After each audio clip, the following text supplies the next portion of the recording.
Shri Rahul Easwar telephone ലൈനിൽ ചേരുകയാണ്. ശ്രീ രാഹുൽ ഈശ്വർ, നേരത്തെ ഇപ്പോൾ ഈ ദൃശ്യങ്ങളൊന്നും ആരും കണ്ടിട്ടില്ല എന്ന രീതിയിലുള്ള പ്രതിരോധമൊക്കെ ഉയർത്തിയതാണ്. ഹാഷ് വാല്യൂ മാറി എന്നതേ ഉള്ളൂ, അതിൽ ദൃശ്യങ്ങൾ കണ്ടിട്ടൊന്നുമില്ല എന്ന്. പക്ഷേ ഈ അന്വേഷണ റിപ്പോർട്ടിൽ കാര്യങ്ങളെല്ലാം വ്യക്തമാണ്. പക്ഷേ ഞെട്ടിക്കുന്ന കാര്യം എന്ന് പറയുന്നത്, അത് അതിജീവിത പറഞ്ഞിട്ടുള്ളതും അത് തന്നെയാണല്ലോ. ഒരു നടപടിക്കും ശുപാർശയില്ലാതെയാണ് ഈ അന്വേഷണ റിപ്പോർട്ട് കോടതിക്ക് നൽകിയിരിക്കുന്നത്.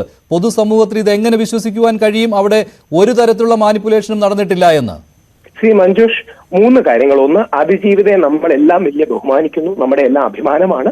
ആ കുട്ടിക്ക് നേരിട്ട വളരെ ദുഃഖകരമായ അനുഭവത്തിൽ നമ്മളെല്ലാം കൂടെയുണ്ട്. 2, ഈ വിഷയം നിയമപരവും ഇത് ലാർജർ ഒരു കേസിന്റെയും ഭാഗമാണ്. അതിൽ ഏറ്റവും പ്രധാനപ്പെട്ടത്, ഇവിടെ എന്ത് സംഭവിച്ചാലും അത് മെയിൻ കേസിൽ യാതൊരു ബെയറിംഗും ഇല്ല എന്നുള്ള കാര്യം നമ്മൾ മറക്കരുത്. ഇത് മെയ് 30 എന്റെ അറിവിൽ ബഹുമാനപ്പെട്ട ഹൈക്കോടതി വെച്ചിരിക്കുന്നത്. കോടതി ഈ കേസുമായി മുമ്പോട്ട് പോട്ടെ, ഹൈക്കോടതിയിൽ ബെഞ്ചിലുണ്ട്, പ്രശ്നമില്ല. പക്ഷെ ഇവിടുത്തെ പ്രധാന പ്രശ്നം എന്താ, മറ്റേ കേസിനെ ഏതെങ്കിലും വളഞ്ഞ വഴി ഇല്ലാതാക്കാനോ മാറ്റാനോ ഉള്ള ശ്രമമാണോ നടക്കുന്നതെന്ന് ആരെങ്കിലും സംശയിച്ചാൽ കുറ്റം പറയാൻ കഴിയുമോ? മുമ്പും ഇതുപോലെ ആയിരുന്നില്ലേ? മഞ്ജുഷ് ഓർമ്മയില്ലേ, നമ്മൾ തന്നെ ഡിബേറ്റ് ചെയ്തില്ലേ 4 പോലീസുകാരെ കൊല്ലാൻ ശ്രമിച്ചു എന്ന കേസ്? അതെന്തായി? കേരള പോലീസിലെ 4 പോലീസുകാരെ കൊല്ലാൻ ശ്രമിച്ചു എന്നും ദാവൂദ് ഇബ്രാഹിമിന്റെ ഗോൾച്ചൻ ഇതിൽ ഇൻവോൾവ് ആണെന്നും 50 ലക്ഷം രൂപ ഒരു നേതാവ് മേടിച്ചു എന്നും എന്തൊക്കെ ആരോപണ ശരങ്ങളാണ് ഇതിലുള്ള എല്ലാവരിലേക്കും വന്നത്. ഇവിടെ മെമ്മറി കാർഡിലെ ദൃശ്യങ്ങൾ കണ്ടു എന്ന് പറയുമ്പോൾ സുപ്രധാനമായ ഒരു തെളിവ് അത് കണ്ടു എന്നുള്ളതാണ്. ആരുടെ നിർദ്ദേശപ്രകാരം കണ്ടു? കോടതിയുടെ പരിഗണനയിൽ ഇരിക്കെ എങ്ങനെ ഇത് കാണുവാനുള്ള അവസരമുണ്ടായി? ഏറ്റവും അവസാനം കൊടുത്തിരിക്കുന്ന മൊഴി എന്നൊക്കെ പറയുമ്പോൾ ഭയങ്കര തമാശയാണ്. താജുദ്ദീൻ എന്ന ശിരസ്ത്രധാർ കൊടുത്തിരിക്കുന്ന മൊഴി എന്ന് പറയുന്നത് ഒരു ഒപ്പോ ഫോണിലിട്ടാണ് കണ്ടത്, അത് കഴിഞ്ഞാൽ ഫോൺ കാണാനില്ല എന്നൊക്കെയാണ്. ഇത് പറയുമ്പോൾ ഇതിപ്പോ പ്രധാന കേസുമായി ഒരു ബന്ധമില്ല എന്നൊക്കെ പറയുമ്പോൾ ഈ വിചാരണയെ ബാധിക്കുന്ന തരത്തിലേക്ക് മാനിപ്പുലേഷൻസ് നടത്തിയിട്ടുണ്ട്, ക്രമക്കേട് നടത്തുവാനുള്ള ശ്രമം ഉണ്ടായിട്ടുണ്ട് എന്ന് അതിജീവിത സംശയിക്കുമ്പോൾ നമുക്ക് എങ്ങനെ കുറ്റം പറയാൻ കഴിയും? അവരോടൊപ്പം നിൽക്കുവാനേ കഴിയുകയുള്ളൂ. ഇല്ല, ഒരു കാര്യം, ഇത് പ്രധാന കേസിനെ ഏതെങ്കിലും രീതിയിൽ ബാധിപ്പിക്കാനും ആ കേസിന്റെ ട്രയൽ പരമാവധി ഡിലേ ചെയ്യിക്കാനുമാണ് എന്ന് ആരെങ്കിലും സംശയിച്ചാൽ അവരെയും കുറ്റം പറയാൻ കഴിയില്ല.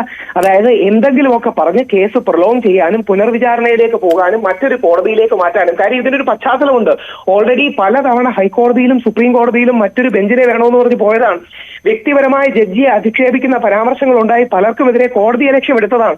ഒരു ജഡ്ജി തന്നെ തന്റെ 12 വയസ്സുള്ള മകനെ പ്രധാന തെളിവ് തന്നെ 3 തവണ തുറന്നു കണ്ടു എന്ന് പറയുമ്പോൾ ആ തെളിവിന്റെ തെളിവ് മൂല്യം തന്നെ നഷ്ടപ്പെടുന്ന കാര്യത്തിലേക്ക് പോവുകയാണ്. തെളിവ് മൂല്യം അല്ലല്ല, അത് പ്രതിഭാഗത്തിന് വാദിക്കുവാൻ പറ്റും, പ്രതിഭാഗത്തിന് വാദിക്കുവാൻ പറ്റും. ഇതൊക്കെ ഉണ്ടാകുമ്പോൾ നമ്മളത് കണ്ണട തിരിട്ടാക്കരുത്. രാഹുൽ പറയുന്ന ഒരു കുഴപ്പവും സംഭവിച്ചിട്ടില്ല ഇങ്ങനെ കണ്ടതെന്നാണെങ്കിൽ അങ്ങനെയല്ല കാര്യങ്ങൾ. അല്ല, ദയവായി ശ്രദ്ധിക്കൂ. ആദ്യം തൊട്ടേ അതിജീവിതയെ സപ്പോർട്ട് ചെയ്യുന്ന പല ആൾക്കാരും ദിലീപ് വിരോധികൾ പറഞ്ഞുകൊണ്ടിരുന്നത് ഇത് ടാമ്പേർഡ് ആണെന്നാണ്. ഇപ്പം ടാമ്പറിംഗ് ഇല്ലെന്ന് വ്യക്തമായില്ലേ? 2, ഇത് കോപ്പി ചെയ്തു എന്നാണ് ആദ്യം പറഞ്ഞിരുന്നത്. അതിജീവിതയുടെ പ്രൈവസിയെ ബാധിക്കുന്ന രീതിയിൽ ഇത് മറ്റു കാര്യങ്ങളിലേക്ക് കോപ്പി ചെയ്തു. ഇപ്പം കോപ്പി ചെയ്തില്ല എന്നും വ്യക്തമായില്ലേ? കോപ്പി ചെയ്തിട്ടില്ല എന്ന് കോപ്പി ചെയ്തു എന്ന് ആരെങ്കിലും പറഞ്ഞോ?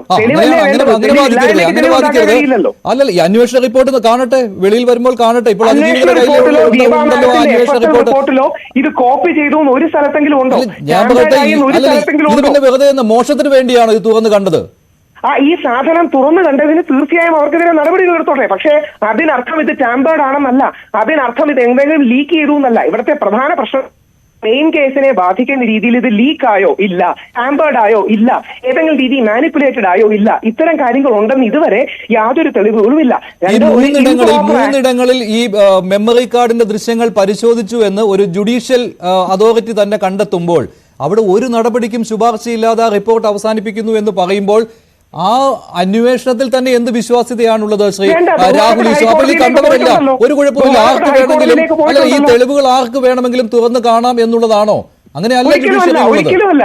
ഇതിന് എന്തെങ്കിലും കോഴ്സ് ഓഫ് ആക്ഷൻ വേണമെങ്കിൽ മെയ് 30 ബഹുമാനപ്പെട്ട ഹൈക്കോടതിയിലേക്ക് ഓൾറെഡി പോയിട്ടുണ്ട്.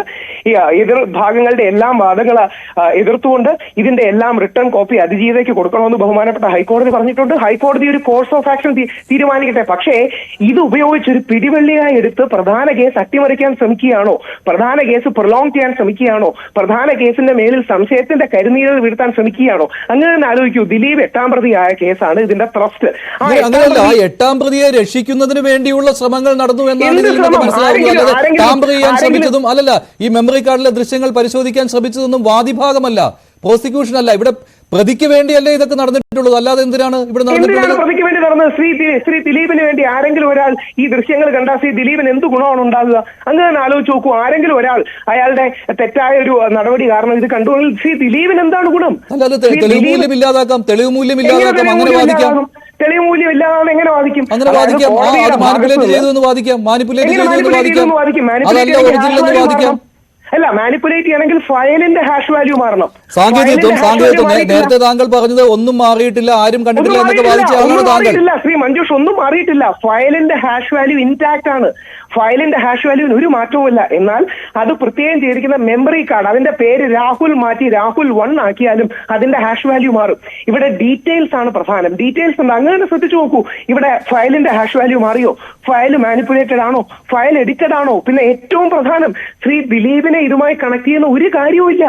ശ്രീ ദിലീപ് ഇതിന്റെ ഭാഗമല്ല, ശ്രീ ദിലീപ് ഇതിൽ കാര്യമില്ല. പക്ഷേ ശ്രീ ദിലീപിനെ കരിവാരിത്തേക്കാൻ വേണ്ടി ദിലീപ് വിരോധികൾ ഇത് ഉപയോഗിക്കുകയാണോ എന്ന് പൊതുസമൂഹത്തിൽ വ്യാപകമായ സംശയം ഉണ്ടാകുന്നത്. എന്തെങ്കിലുമൊക്കെ പറഞ്ഞ് കേസ് നീട്ടുകയാണ്. ഓർമ്മയില്ലേ, കാവ്യ മാധവനാണ് മാഡം എന്ന് പറഞ്ഞ് നമ്മൾ എത്ര ആഴ്ച ചർച്ച ചെയ്തു. കാവ്യ മാധവന്റെ അമ്മയാണ് മാഡം എന്ന് പറഞ്ഞ് ചർച്ച ചെയ്തു.